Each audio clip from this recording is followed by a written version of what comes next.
Oh, good lord, I'm going to get into trouble for this one. So first things first, this video is not an attack on fans of any fandom as a whole. I think it is wonderful to attach oneself to a story and get more out of a fictional piece of media than one might expect.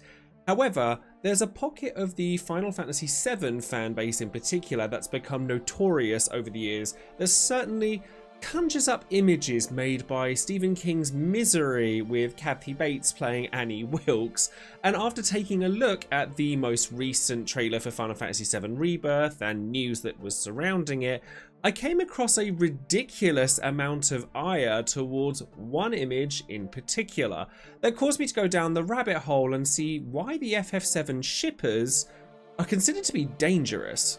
In fact, there is so much anger towards this image on various social media platforms that Kazushige Nojima, who is the lead writer for Final Fantasy VII Remake's trilogy and was also a writer on the original Final Fantasy VII, has been receiving a shocking amount of hate from crazed fans, disgusted at how much attention Aerith is receiving from Cloud when in their eyes it should be Tifa.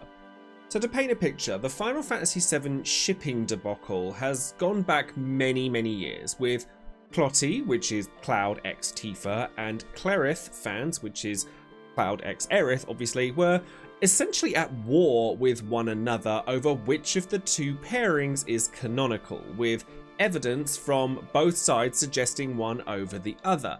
Now, I'm really not going to go into the actual suggestions that people make here because frankly, it's not what this video is about, but it blew right up again after Final Fantasy VII Remake came out in 2020, with even McDonald's getting in on the action saying that they stand Clerith, and the arguments started to get really out of hand on these social media platforms, making it really difficult for content creators such as myself and some of my friends who I've seen post about this even be able to look at what's happening without fear of backlash for the things they might say in case they tick off the other side. Now, we know, of course, that the fandom for Aerith and Tifa in particular are played up. Like, all you have to do is look at Final Fantasy VII Ever Crisis and notice the fact that Aerith has significantly more costumes available to her than literally any other character in the game. And I'm sure that an image such as this one is going to conjure up a conversation, and it's expected to get people talking. And Final Fantasy VII Remake already treads pretty risky waters by making changes to a beloved story, but sending attacks to any human being, certainly the writers, who I might add probably didn't edit and create the trailer that these people are attacking, is quite frankly disgusting. Now, if there's one thing that we all know about the internet, it's that it hates two things: things that change and things that stay the same.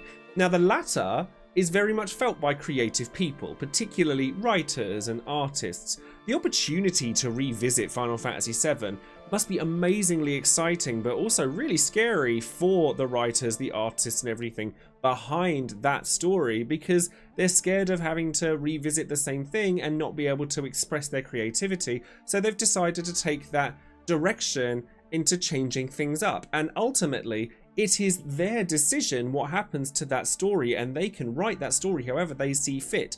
It's not the fans' decision. Now, it's totally fine that fans voice their opinions on whether they like something or not, or they like the direction if something is taken or not. I know I do it all the time, but it's best to do it within one's own space. Like, don't invade someone else's to bring them down because you feel wronged by a fictional product they've made or the actions of a fictional character that isn't them. Like, the writer and the character are not the same person. This is not a J.K. Rowling type situation where the creator is using the platform they've gained through their creations to harm or marginalize people. This is a disagreement on whether your favorite character Cloud might have slipped Tifa the low soft one under the high wind or not. To be clear as well, no relationship has ever been made concrete in Final Fantasy VII. There's allusions to the love triangle abound between Tifa, Cloud, and Aerith, and sod it, we'll throw Zack into the mix as well here. But realistically, that's all there is when it comes to supporting any one relationship. And if that weren't true, then these arguments wouldn't exist in the first place. But as I understand it, romance actually isn't the central plot point of Final Fantasy VII at all. As I understand it, Final Fantasy VII is an exploration of the value of life, death, and experience, and it explores it through a character with major dissociative disorder. So many people are so concerned by the implications that Zack's potential return to Final Fantasy VII Rebirth might have with Aerith, but you rarely see people talking about what it might mean for Cloud, opening the door, and this is something that really excites me, to stories that can have mental health be a part of the conversation in brand new ways. But there are certain people who are so focused on the shipping aspect that it genuinely makes me want to explore why that aspect means so much to these people when it's not the central focus of the game, like it is in, say, Final Fantasy VIII or X. I actually love that people have creativity inspired by their favorite characters. I draw and paint my favorite character from Final Fantasy regularly. In fact, you can see one of my paintings right there. And so if anything, I want to appeal to the shippers, if you will, and their creativity and their passion that they very obviously have for this game, and ask how it can go so far as to alienate the people who gave you the characters in the first place. I can speak firsthand on being disappointed by the development of the story. I'm a big Bayonetta fan, and I'm not quiet about the fact that I'm not a big fan of Bayonetta 3's ending. But what I'm not going to do is go and harass Hideki Kamiya and tell him to go do one. I'm just significantly less excited for the prospect of a Bayonetta 4 than I was before the end of Bayonetta 3. But I'm still open to the idea that it might take a turn back to where I once loved it, or a new one entirely that I don't actually know I like yet. I won't know until that game comes out, if it ever does. My point being that while I feel strongly about these characters in Final Fantasy VII, or Bayonetta, or Star Wars, used to be a massive Star Wars fan, or Doctor Who, I know that one's been a contentious one with the Timeless Child episode.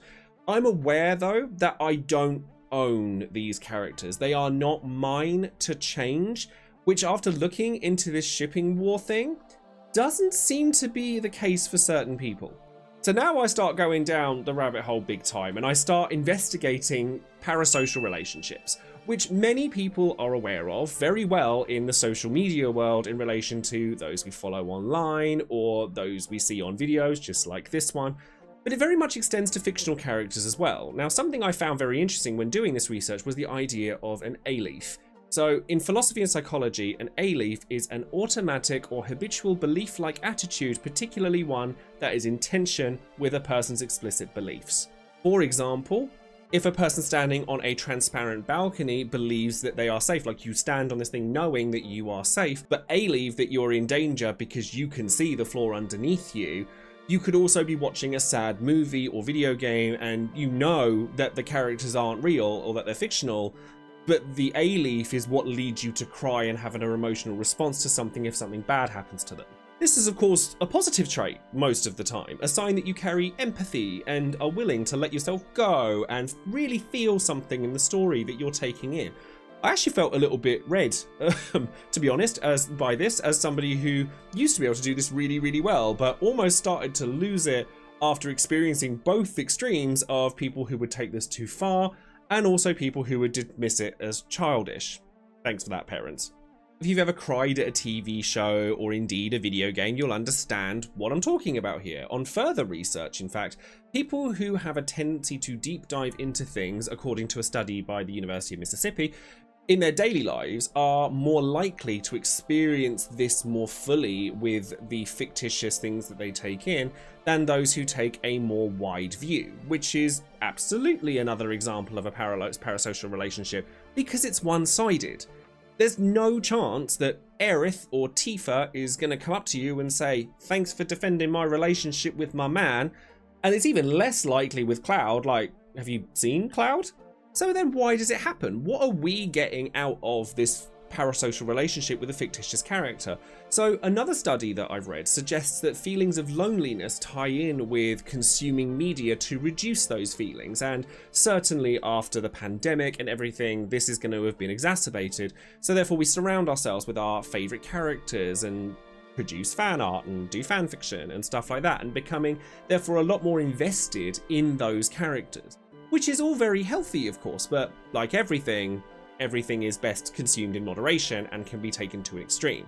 And of course, this isn't to suggest that all creator-fan relationships or creation-fan relationships are negative. Sometimes we've seen some amazing things come out of disdain that's voiced by the community. I mean, all you have to look at is the Sonic the Hedgehog movie to know that sometimes good things can come from this.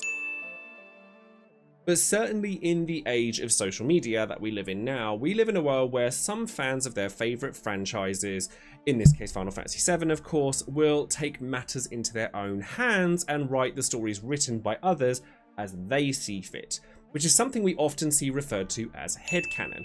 And when that headcanon is threatened, some people will fly off the handle as they feel personally wronged by whatever that threat might be, even if it was the object their affections came from in the first place.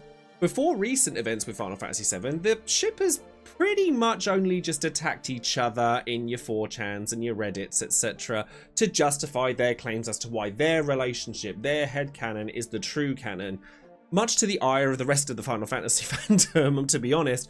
But with this new trailer, without even knowing what the outcomes of the game is, whilst also knowing that there are going to be scenes that play out in Final Fantasy VII Rebirth that feature different characters depending on player choices, as was the case nearer the end of Final Fantasy VII Remake, these people have turned their anger on the developers instead, threatening physical harm to complete strangers. So hearing that people are like threatening physical harm on Nojima's guinea pigs and his pets and stuff is just wild to me. And honestly, I do think that Nojima could do perhaps to not engage with these things, but I know I've done it in the past as well. It's very difficult when you're the subject of certain sort of fandoms and the way that they express themselves to not kind of go, hold on a minute, I want to defend myself here. But even if he didn't, as was the case with Captain America a fair few years ago, where Captain America in the comics turned around and was a double agent on the last page of the comic saying, "Hail Hydra," everyone lost their minds. They went after the writer, and then when the writer eventually deleted their Twitter because it got too much for them, those angry fans just moved on to the next person who was closely associated with Captain America, including writers who hadn't even looked at Captain America in over half a decade by the time that comic came out, and started to just throw their wrath at them like a blood-red rage tornado. And if there's anything that we've seen from the FF7 shippers in the past, it's that it's very much the same kind of vibe. I think to some level that there has to be some level of expectation that certain fans may not take the Final Fantasy VII Remake trilogy in the way that the writers potentially hoped, because you are changing things that are within a beloved story. I've said this before and I'll say it again. So for when people's ideas are challenged about that, some people don't react very well to it. However, from my perspective, I can't help but sit there and think surely the importance is on how well the story is told, not being so stubborn and steadfast in the idea of the story you've already been told to think that something else you could be told might be better. Now, I'm not saying it will be, and even if it's not, the original FF7 still exists. I know that it's a silly thing to say because the original Bayonetta 1 and 2 exists. I still really enjoy Bayonetta 1 and 2, even though I don't like 3, and, I can just kind of ignore that part and, leave it out. You could do the same, or one can do the same, and I stress again, I'm not targeting any one person with this, but seeing the actions that are taken by certain people online, I'm flabbergasted by just how far people will go for their fandoms. But again, surely the story's quality should matter more than the actual outcome of what that story is, or at least in my mind. I think a lot of emphasis is held, or a lot of, agency is held on the word canon. And I think people could do potentially to let go of that word a little bit. I'm not saying entirely, because I think that integrity in one's writing or artistry is very important. But we now live in an age where the word multiverse is thrown into everything, including Final Fantasy VII, by the looks of things. And unless it's written correctly, it can just come off as cheap and nasty. But that again doesn't really speak to whether Cloud's bonking Aerith or Tifa or not, or whatever's going on with that. That should, again, just speak to the quality of the writing as a whole. There's loads of different franchises that have gone off the rails when it comes to their writing, and people have been very unhappy about it. But the reason I bring up the frivolity of the word canon is that if it really goes that bad, you can take a left turn and go, oh yeah, maybe we don't do that again. And there have been examples where that has worked really well. But yeah, that's pretty much all I have to say on this matter for the time being. Basically, you're welcome to feel your feelings about shipping, the story direction of your favorite franchises or anything else, but I was just really shocked by just the level of this particular aspect of Final Fantasy VII made, when it's not something I'd even personally considered at all. And I understand that obviously my values are going to be different from other people's, and so I really want to hear from people who do take this really seriously, and I'm hoping that we can have a civil discussion about it, though seeing some of the stuff I've seen online, I'm really frightened that that may not happen.